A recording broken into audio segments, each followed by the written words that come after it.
suddenly hit me, I can't do my job as I know it and not endanger people. I didn't want to be the one up there doing that. Another thing, if you're singing, you're basically sneezing on the crowd for 90 minutes. The aerosols that come out of your mouth when you've got a full lung full of air pushing those words against that microphone. If I were an asymptomatic carrier, I'd be infecting the whole front row and maybe 4 or 5 rows back. Welcome to the Lone Star Play Podcast. I'm your host, Patrick Scott Armstrong. Join me and a famous guest every Monday, Wednesday, and Friday. We discuss their career, life, food, Texas, and everything in between. Let's get started.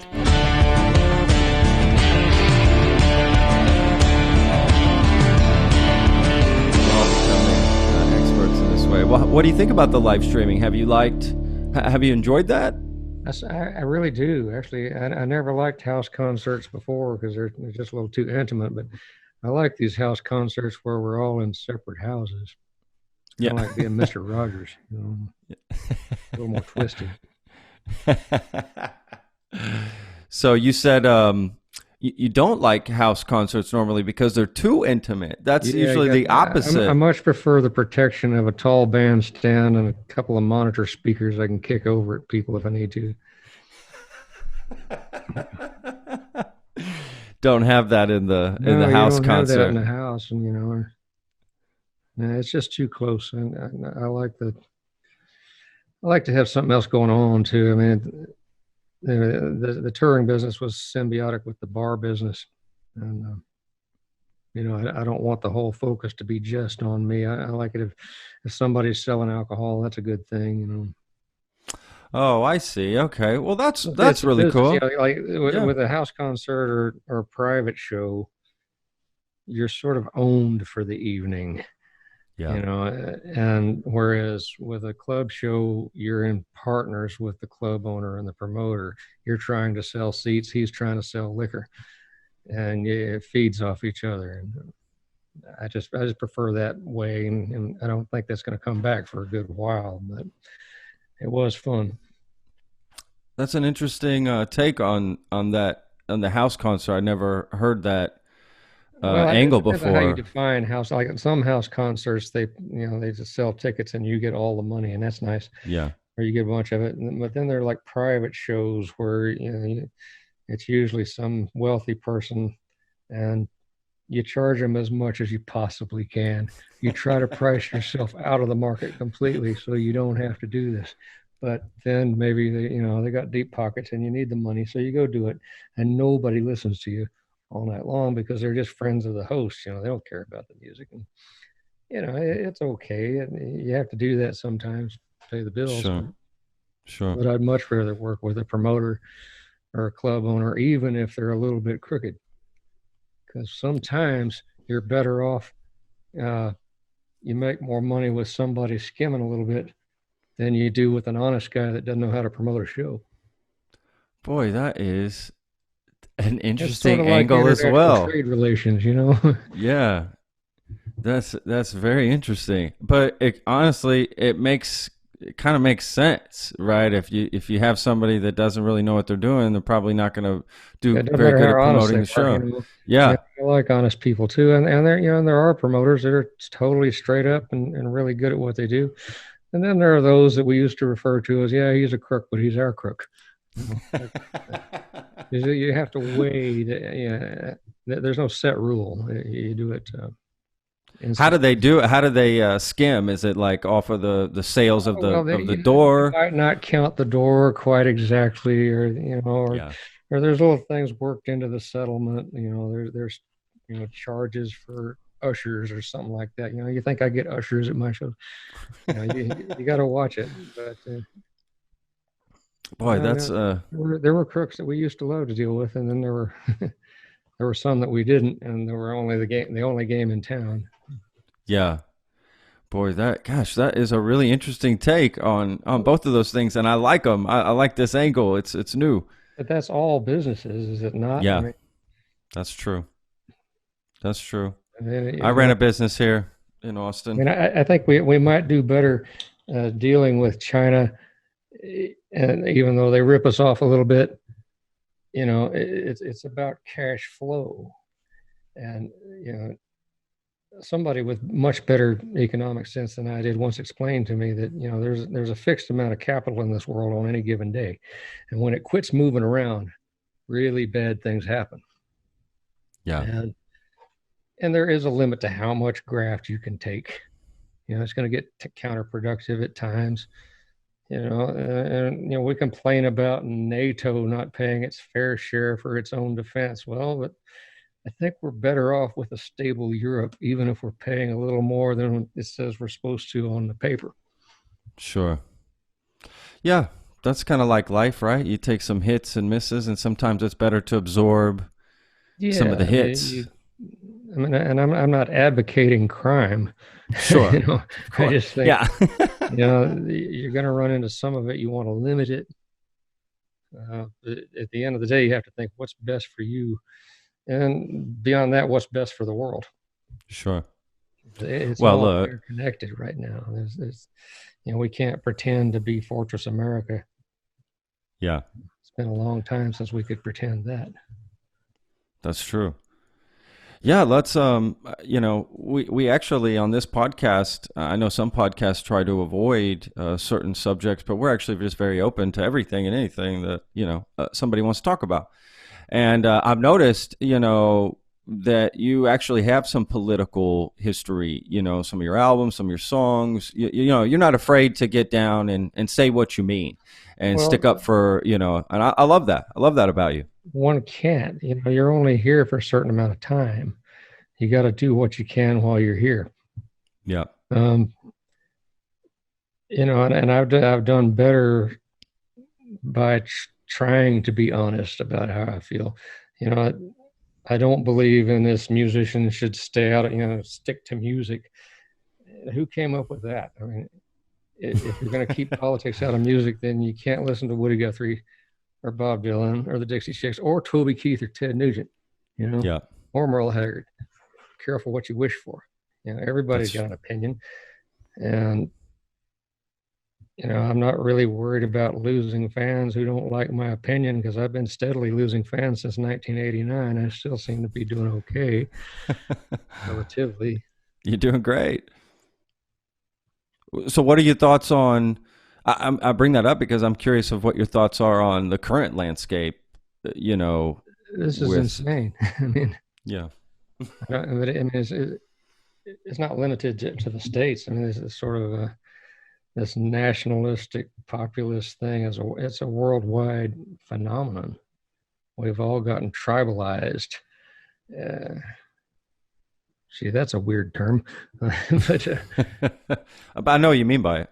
Yeah, the president's rubbing off on me. I'm starting to invent words and stuff like that. The team mentality. Well, yeah, to the point where a face mask is a political statement. No, a face mask is a tool. I agree. It's so a tool ridiculous to slow the spread of the virus that we have no other tools to fight. And yet, 100%. Half the world, not just they just had a big demonstration in Berlin about COVID restrictions. It's unfathomable. Or maybe it isn't. My maternal grandfather, Claude Ballard, was a health commissioner of Florence County, South Carolina from 1946 to 1970. And my mother said she used to get a lot of flack from her friends in the summer in the 50s because he used to have to close the public swimming pools to stop the spread of polio, which was the scourge of that time. And they didn't really know why, but they knew if they closed the pools, it didn't spread so fast. So they closed the pools. And some people didn't like it. They yelled, but you certainly did not want polio. I know people that had it. Yeah, that's horrific. Yeah, absolutely. I think COVID either. No, not at all. It is amazing that something like a mask would become political, but to be honest with you, in today's climate, that didn't surprise me in the least that certain people would, get upset about that. It just it didn't surprise me. There has been a worldwide assault on truth. Yeah. and knowledge. I mean, it's as if we're all in Khmer Rouge or Cambodia. Everybody that knows anything gets fired. It's all about who you're aligned with and who's in power, and you got to align with whoever's in power. But if you're a professional and you know what you're doing, you're liable to get fired for expressing an honest opinion. Yeah, that's absolutely yeah, that's true, and that should be the case either. Should be allowed to. There's a very good book by Anne Applebaum called "The Twilight of Democracy." It's about the rise of authoritarianism in the last couple of decades, and they follow a pattern. Somebody gets in, and it's one set of elites feeling like they're not elite enough and trying to pull down those on the next rung up. So they turn on one another, and this is we're seeing this here. Trump doesn't think he's elite enough. The New York blue blood elite wouldn't let him in. Maybe because he's from Queens, I don't know. I don't know anything about that, but he feels aggrieved, and so the whole middle of America that thinks they've been shut out by the eggheads for the last 30 or 40 years, they feel his pain. They get behind him because they see him as one of them. He's which is ridiculous. I don't know why they don't see Brett Kavanaugh and Bill Barr or any of those other guys as elites, but that does amaze me that Donald Trump is seen as like he's one of us. He's a blue collar worker. It's like that guy's never had a job in his life. No, he is totally one of the people you've always been against your whole life. We live here in Texas, so there's a lot of conservatives here. I grew up in Texas. That's just something you get accustomed to, and you can swim the waters here being a liberal. I do it every day. It's easy in Austin, of course, but I grew up in Dallas where it wasn't, and Fort Worth, wasn't so easy there. But the truth is that these same people have been against people like Donald Trump their whole lives. So all of a sudden they support someone like Donald Trump. It just, at first, it blew me away. It just blew me away. They see that as the way they can throw out the people that they think have held them down. I just don't happen to believe that the eggheads and the liberals held anybody down. Yeah. Sort of a false problem, right? Create a false problem. Yeah, I don't see that. I don't know. Maybe because it may be that my livelihood is such that nobody's after my job except younger, skinnier, less talented white guys. So I'm not really worried about these immigrant hordes that are supposed to be destroying America. Yeah, that's a ridiculous look. My mom is, I talk about it all. I probably bring it up a lot actually on the podcast, but my mom is from Mexico City and she immigrated here. It's sort of, I'm married to an immigrant, my wife's from Spain. It's like, to me, my brother was born in Mexico. My mom was pregnant with me, but came up here at literally the last week or so to have me in the States. But our country was founded on immigrants. This is just crazy. It's like that they're all weirdos. I mean, it's just like, what? That's not my household. I guess it, that's not new. It's not new. Exactly. Immigrants, right? I mean, it's literally our whole country. I mean, it's literally our entire country. It's probably the whole world. And the whole world. Yeah, you're right. If you look at it country by country, we might be, a little less rampant in a lot of places. But that doesn't. We made a great country that people want to come to. Yeah. Well, that's true. Again, I think we sound the alarm to the rest of the world that we're the greatest country in the world and the American dream and we're the best and we're the best. Why don't you think people are going to want to come here? I mean, what did you think was going to happen? It's like it doesn't make any sense. Well, we've kind of turned it around now. Now we can't go anywhere but here. You're right. We can't go to Canada. You're right. You're right. And there will come a day when we can't go to Mexico. Yes. This is so crazy. They're not even, I honestly don't think they're letting Americans in Mexico right now either. or Europe. Definitely not Europe. Yeah, not Europe. You can't go. My wife just went to Spain, actually. She's going to be there for a few months. She's going to take care of her family during all this, because Spain's having a tough time too. Oh, Well, yeah. she had to get special permission from the embassy to show that I'm going to for family, right? Like there has to be a specific reason to go. She had to quarantine for 15 days. When she first got there, she's still in that quarantine because she just left. And yeah, there has to be all these reasons, and she had to use her Spanish passport to travel there because they wouldn't let her board with the American passport. But when she comes back, she has to use her American passport. It's just a whole mess. It's a whole mess right now to travel, and they make you fill out this form too at the airport, like right there at the airline when you give your luggage and everything to a bunch of stuff, a bunch of questions asking you about COVID and if you've been around people and addresses. And I mean, they want even information as well too. So it's pretty crazy. I don't think we can travel to New York without quarantine.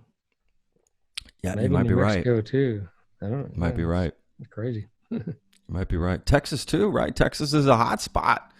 Certainly. It's a hot spot here. I read some article today, actually this morning, in fact, about Texas COVID tests. You may have saw this article, or you're going to see it, I'm sure, that there were actually tens of thousands more positive tests that they didn't include because they were part of this antibody and antigen test that they do. That they said it just had a margin of error that was too high for them to include any positive. So they claim them as probable. So the truth is there's probably even way more people that have it than we think. Certainly. And, crazy. They're not even sure when it got in the country. Yeah, that's true. We don't know anything. Yeah. It's hard to get the information. Right now. What have you been doing at home, like during all this songwriting? I know you're trying to finish an album, right? Has that been sort of at the forefront, live streaming, that sort of thing? Yeah, I've been doing some streaming, and we did finally finish the recording. I put some keyboards on it a couple of weeks ago and sent it out to Ross Hogarth in California. He's hunkered down in his home studio editing and mixing. I think he's starting to mix now, so but I don't know when it'll be out because I can't tour. Certainly won't be out before 2021. Oh, really? Yeah. Okay. No, I'm not going to put anything out in the fall because why? Yeah. I don't really expect to get back on the road till next summer at the earliest. Oh, wow. And we have to wonder. Austin's supposed to lose something like 90% of its music venues, and that's huge. It's not going to be, we're not going to come back to the same world that was out there when we went inside. That's horrible. That's just horrible to hear. Yeah. So I don't know how to book a tour because I don't know what businesses, what venues are going to be open. Sure. Once we head out. Yeah. There's a lot of staples closing down, right? Like there's a lot of restaurants and live music venues and just closing down. It's just. But I don't. It's tragic. A way around it. I mean, we can't have gatherings. Yeah, there's no. Well, there is a way around it, in my opinion. I'm in the restaurant industry. I'm a chef, and I owned a business here in Austin for many years, actually. And the truth is, this is my opinion and the opinion of many of my friends here in Austin who still own, restaurants and food trucks and catering business, whatever. The truth is, like, they don't mind shutting down, but why the government isn't helping out more? Like, if the government's going to tell us, and we all do need to shut down. We need distance. We need to curb this, it's horrible, this disease. But at the same time, there needs to be more help. And that's the biggest problem that I have with the government right now is the way that they're handling all of this for businesses. And it just trickles down to the people. I mean, the latest unemployment, whatever program, they haven't even made a decision on that yet. They're just leaving people. I mean, I just don't get it. It's like the worst thing that's happened to this country, and these people are on vacation. Like, I I'm blown away. Yeah, and that's an ideological thing mostly. They're so afraid of the word socialism. Now, if Yeah, you back up and look at like Denmark is not afraid of that word. And they did pretty good. First they shut everything down, but the government instantly became the major employer. yeah, They backed up the businesses that had to keep paying their people. So, their people don't have to worry about not having a job when they come out of this. exactly. We do, because we're just not set up for it. We can't transition to a full-on welfare state. Not that Yeah, we can't, we won't, because it's just so ingrained. Everybody's got to pull themselves up by the bootstraps. Well, in a situation like this, there's no bootstrap to pull yourself up by. I 100%. don't think And that doesn't you work for have to buy, everybody. and it's not as if we haven't done this sort of thing before. I mean, Franklin Roosevelt's policies were so more, way to the left of anything Obama would have tried. That guy was full on socialist because he had to be. He didn't call it that because it was already a bad word, not the bad word that it is now. Now it's equated with full on hardline communism. But basically, it means taking care of your own. I mean, Oh, it's the Latin word 100%. socio, right? People. Socio. It That's means exactly taking right. care of your people. It's a very hard sell in the United States because white America will never consider non-white America to be its people. Yeah, And that's the crux of it all.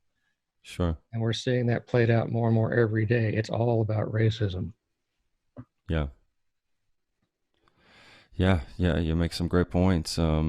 Yeah, I don't understand this whole socialism or against that or against the idea of taking care of your own people. Like we do it already with so many things in our country. I just don't understand how people You make can the remove difference the between them. terminology the way Roosevelt did. He didn't get the Yeah, term socialist pinned on him, but he did collective farming.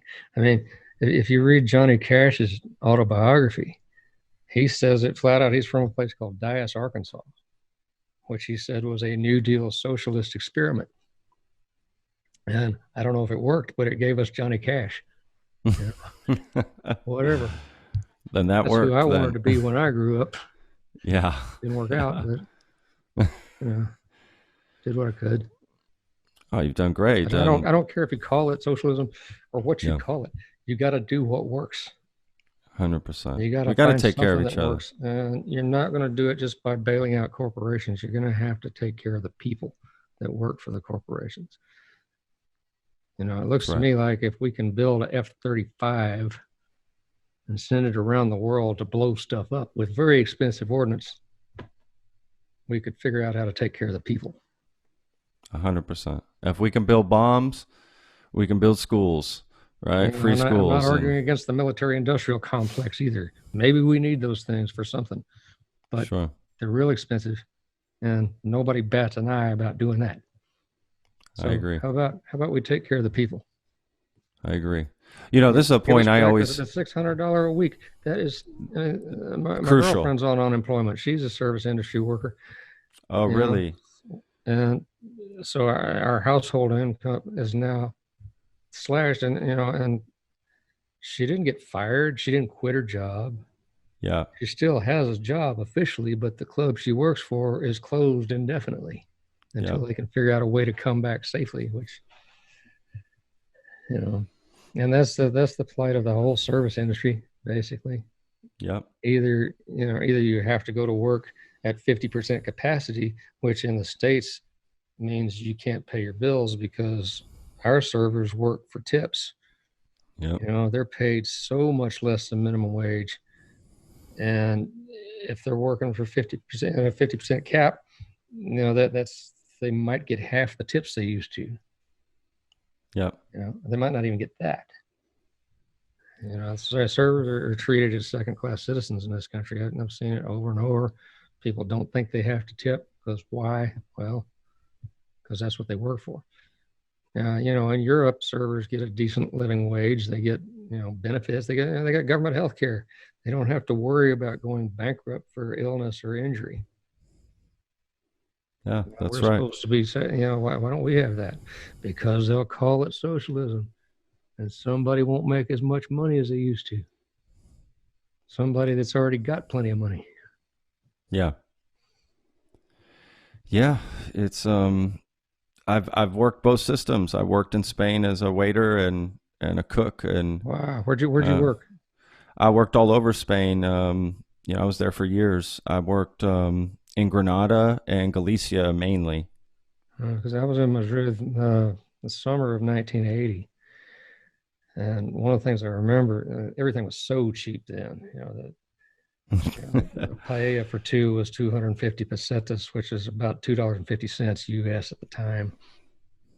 Big giant plate of rice and seafood.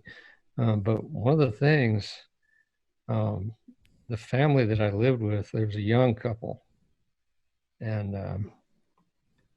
and they were members of a group called Fuerza Nueva, which you might recall. They like to put on blue suits and go down to the Plaza de Toros in Madrid and stand out there and pump their fists in the air and try to yell so loud that Franco's ghost would wake up and pull the cover off his coffin and come storming out from under the big cross at the Valle de los Caídos and go back to work. They Oh wanted their wow. authoritarian figure back. They didn't want to have to think. Democracy is messy, you know, and they didn't like it that it was messy. When Franco was there, it was orderly, which was fine as long as he liked you. If he didn't, you were dead. Oh But that yeah. was the Spain I remember. I haven't been there since 1980. Oh wow. Well, it's a lot lot different lot different. Yeah, a lot Yeah. different. But the Franco stuff But see, just now, is like still there. Franco, the last thing Franco did, one of the last things was to reinstall the monarchy. He wanted the Bourbon kings to come back and run Spain, and he installed Juan Carlos, who is a descendant of the Bourbon, the French dynasty that ruled Spain for a long time. And of course, now I see in the Google News, Juan Carlos is fleeing the country for corruption. They have a lot of corruption in Spain. Yeah. They have for years, to be honest with you. They've for a long time. Some of their princes and stuff had one of their princes had escaped to Washington D.C. for years to escape That's where to. you go when you get in Yeah, trouble. hilarious.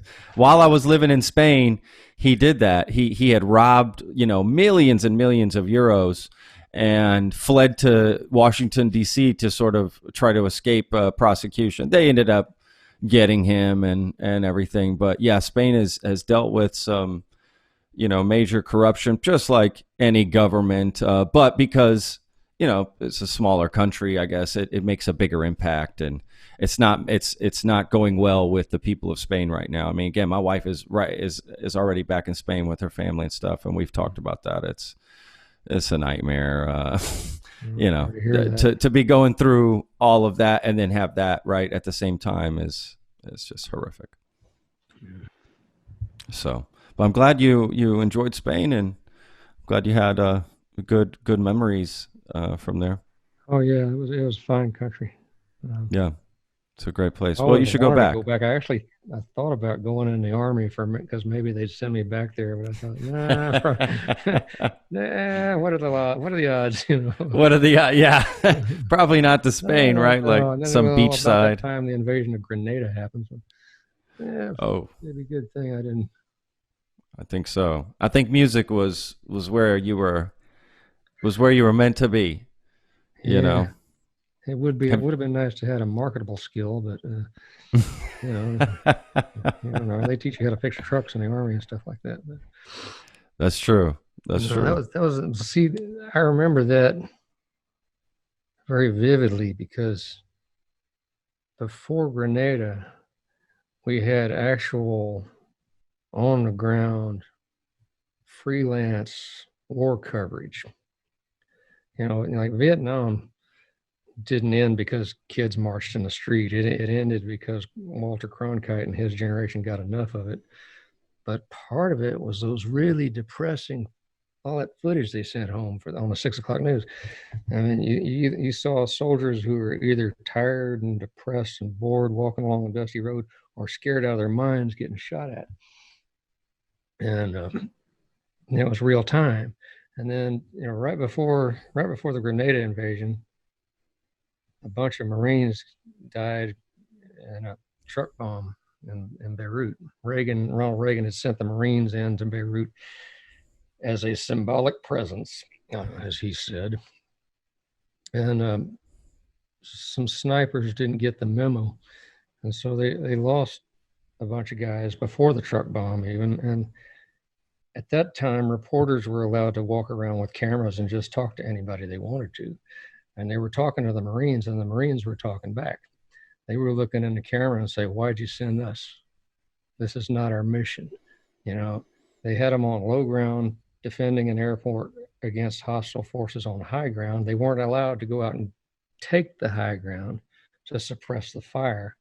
So they lost 8 or 10 guys to sniper fire because they couldn't do anything about it. And they're looking in the camera saying, this is not our mission. We're offensively trained. Why did you send the Marines for this? Well, who knows? Yeah. And then, a truck bomb rolled into a barracks and killed a whole bunch of them. Reagan and Weinberger thought that kind of looked bad. So for some reason, 2 weeks later, we invaded the island of Grenada down there at Trinidad somewhere. The premise was that they were building a 12,000-foot runway. So it must be a military airport. We got to stop them. So they sent these guys in there. But, one of the things that disturbed me was there was no press. There were no reporters on the island of Grenada. The only 2 that got on the island were captured by our forces and imprisoned on an aircraft carrier for the duration of the action. So suddenly we don't have the First Amendment with regard to war, and nobody really seemed to notice. And some people kicked up a fuss, but, America was tired of Vietnam guilt. They wanted some good news. And Reagan and Weinberger provided them with that, and it worked for them politically. Didn't work so well for us, I don't think. I mean, next time we had a major action, you have General Schwarzkopf spoon feeding us the war the way he wants us to see it. And now we have people embedded with the troops. Some of those guys are writing pretty good stuff, but you got to dig for it. It's not put out in the mainstream. So that's what we lost. And I could see maybe from a soldier's point of view, you don't want to be tripping over photojournalists while you're getting shot at, but those journalists did 100%. Serve a vital function. Because, the Tennyson poem about the charge of the Light Brigade, he says, he's from the point of view of a soldier. He says, ours is not to question why, ours is but to do or die. But as citizens of a allegedly free country, ours is to question why. We need real information to synthesize and vote on the decisions of whether we're sending. We need to know why these troops are there. Why are we putting people in harm's way? Is it worth it? We can't figure that out if we don't have any eyes on the ground. That's true. Yeah, there's hardly any transparency when it comes to, there's none, and everything's going to be spun, no matter how well you do it. But you got to try. You got to try to get real information, and we've gotten where we don't care. We'd rather watch SEAL Team, a very well acted and well written, dramatic reenactments of the war. It sells a lot better. We'd rather play video games. We've got all these militaristic games going on now. I'm sure they're loads of fun, and a lot of people are employed, doing these things. But we're not getting real information. We're not doing our jobs as citizens. In part because we can't, and in part because we're not fighting for it. Sure. Yeah, it's up to us to fight for it. James, I read a Rolling Stone article that you wrote back in March about, the tour, right? And sort of putting all your shows, postponing them and everything with the virus. And it was actually written very early on, like the middle of March. And you were saying a lot of things, honestly, that at that time was maybe, some people weren't going there yet. Some people just weren't having that. And I'm curious, what you think, like now, how that article sort of what it means now. You know what I mean? How have things, has anything changed or any difference, or would you write that article differently if you wrote it today? Can't remember what I wrote, and I don't believe I was really very far ahead of the curve. Uh, Basically, I read an article from a doctor in Italy who was telling it like it was over there, like it would become here in parts of Yeah. this country, and suddenly hit me. I can't do my job as I know it and not endanger people. And I didn't want to be the one up there doing that. Another thing, if you're singing, you're basically sneezing on the crowd for 90 minutes. The aerosols that come out of your mouth when you've got a full lung full of air pushing those words against that microphone. If I were an asymptomatic carrier, I'd be infecting the whole front row and maybe 4 or 5 rows back. Yeah. You know, I was enraged by some of the religious community that decided that it was okay for them to have mass gatherings, but bars were closed. It's the same thing. I don't care if Yeah. it's a church or a bar. It's a bunch of people together. Sure. Choir practice. Remember that there was a choir practice in the state of Washington that infected a whole bunch of people. And even just a regular church service. I mean, the services I've been to, there's a lot of singing of hymns, people standing in the pews singing. Yeah. They're not belting it for the most part. I'm used to Presbyterians and Methodists and frozen chosen kind of people. They don't sing that loud, but it's still singing. Yeah. And it's still a gathering, and you can't do it. Yeah. No, absolutely. I think that's the biggest thing that's been the biggest hurdle for our country, is that nobody got on the same page. If we had all just got on the same page and buckled down and take, I really think this would be a lot better for us. But because there's just so many people, again, like you mentioned earlier, making it political when it doesn't need to be. It's a virus.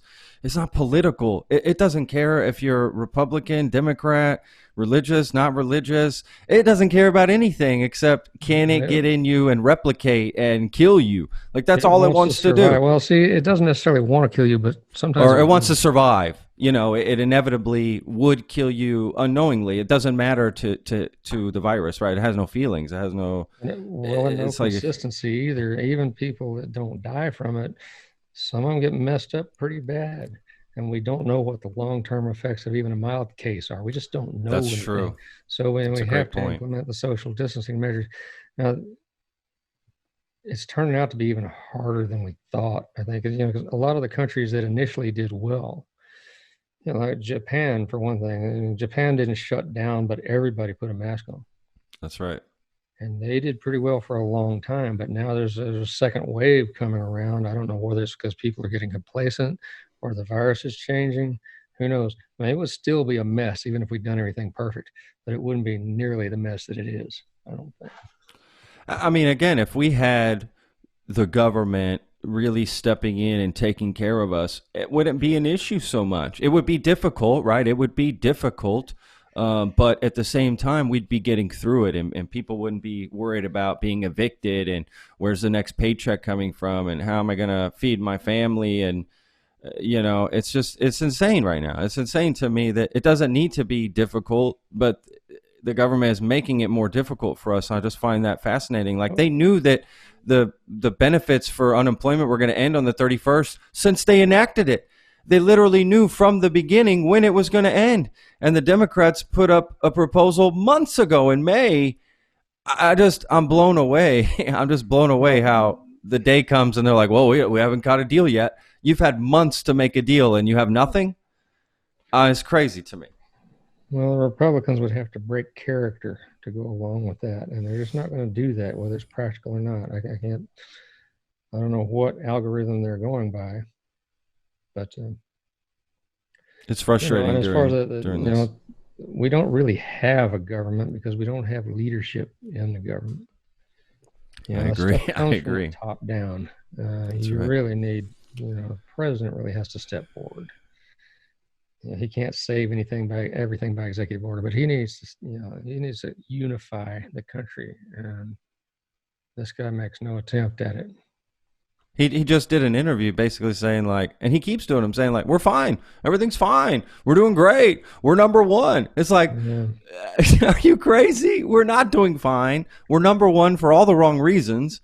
Like, I don't know. I'm blown away. I'm just blown away that he's completely sending that message. There's been no unification message. No, we're going to get through this. We can, nothing like that. It's just everything's it's not fine. in his DNA. It's just not what he does. I mean, you're right. It would have been actually a big surprise for him to say something like that. You're right, to be honest. Yeah, but we have seen unifiers in the past, but we just don't have them now. Well, hopefully this November will usher in, some new change. And I don't know. I'm not thoroughly convinced there's going to be an election. It's he possible. will try to get out of it. You're right. You're right. He's already laying the groundwork, right, by saying the mail-in voting. There's the first wave of Republican backlash, but then the next wave is a little gentler. Yeah. And everything he does, those guys get behind him eventually.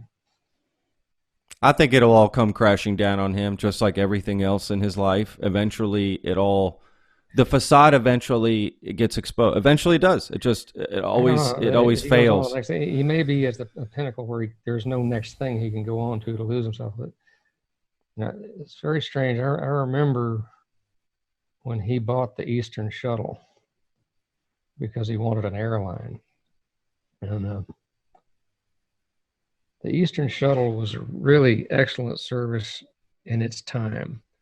Eastern Airlines, they had a shuttle service ran between D.C. and Boston and New York. Planes left every hour on the hour, and you didn't need a ticket.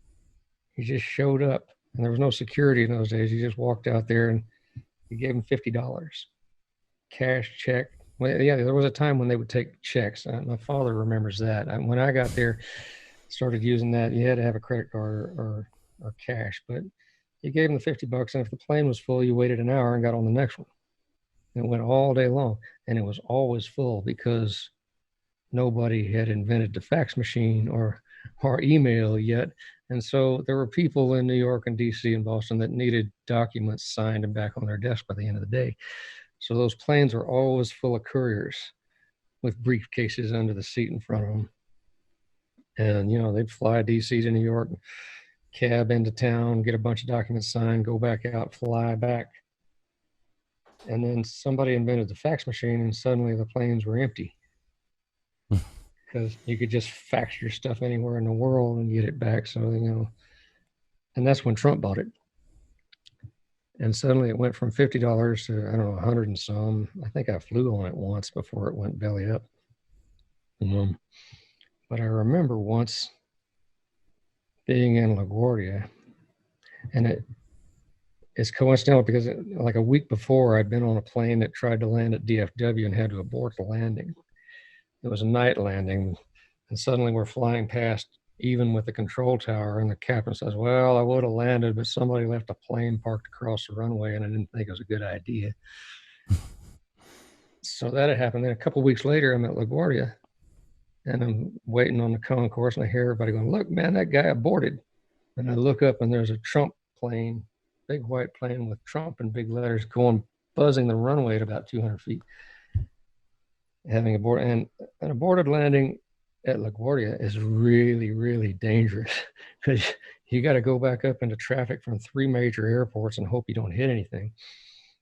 Wow. I still wonder if he didn't give that guy a bonus because it advertised for him because everybody looked up. An aborted landing at that airport was very, very rare. Everybody on the concourse looked out the window, and there's the word Trump going by. So I don't know. That sounds like another. I gotta wonder. It wouldn't surprise me. Again, he's a total character. Yeah. Total character. The Trump era didn't last very long. I think I might have been one of the few that flew on it. I remember one time I spent the Trump night Airlines at the Trump Plaza Hotel in Atlantic City. I'll never do that again either because it's been. I stayed there decades ago. I stayed there at some casino he had a few times, actually, when I lived in Philadelphia. That purple and gold carpet that was just god awful. And it was the first time I was ever in a casino, so I didn't know that was normal. I just thought, man, this guy's got no taste whatsoever. At that time I thought, I don't know. I just didn't know much about Trump, and I just thought, okay, he's got this casino, and he's a casino guy. That's all I thought of him. I didn't really think too much about him. I did know that he was going bankrupt and stuff, and I remember thinking, how are you going bankrupt with casinos? Like they literally just print money. Like, how are you? I mean, it made no sense to me. I couldn't understand.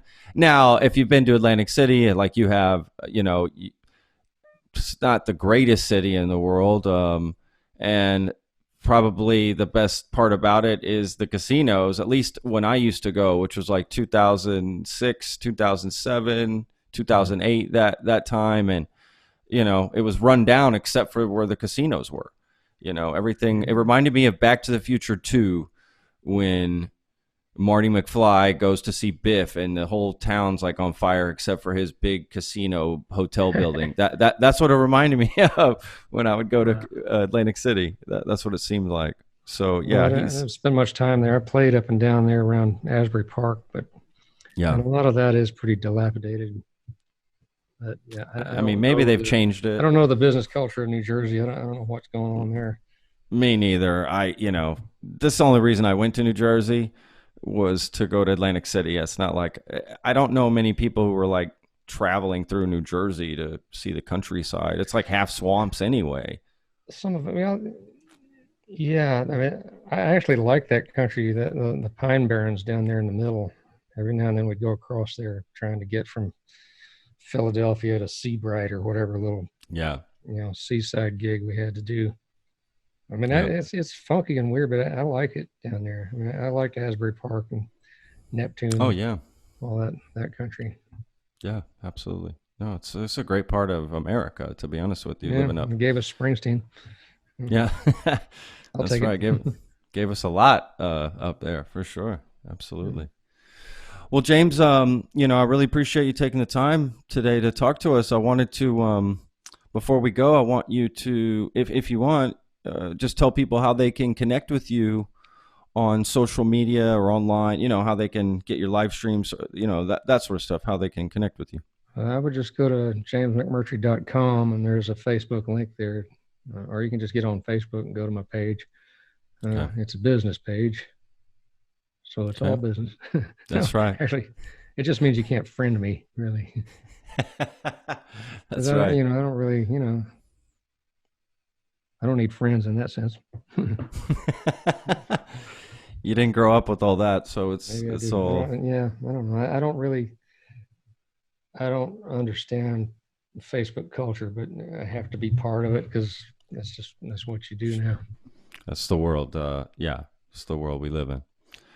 Well, great, James. Again, I really appreciate you taking the time and just being so candid and honest and open. I had a great time. I love these conversations. I love getting to do this podcast and just talk to cool people like yourself and have these open conversations. It's really great.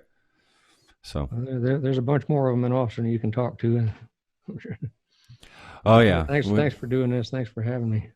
Oh, absolutely, James. And we'll send the team will send out an email when the episode goes live, and we'll send you all the links and everything. We even make a little video clip that you can use to share, or for yourself or whatever. We make it easy. Lost trying to figure it out. We try to make it as easy as possible for people. But even if you just want to listen to it, you'll have it out. So, but again, James, I really appreciate you taking the time. My best to you and your family, and stay safe during this time, and good luck on the album and everything. Maybe when you start touring next year, we get you on again and talk about the plans you have for that. That'd be great. Thanks. The Lone Star Plate podcast is produced by Texas Real Food. Go to texasrealfood.com and you can search your city for stores, butchers, restaurants, farmers markets, and more who are using fresh, artisanal, organic sources. It's a fun site that brings all natural options all together. I hope you enjoyed this episode. For more information, go to thelonestarplay.com. I'm your host, Patrick Scott Armstrong. Until next time.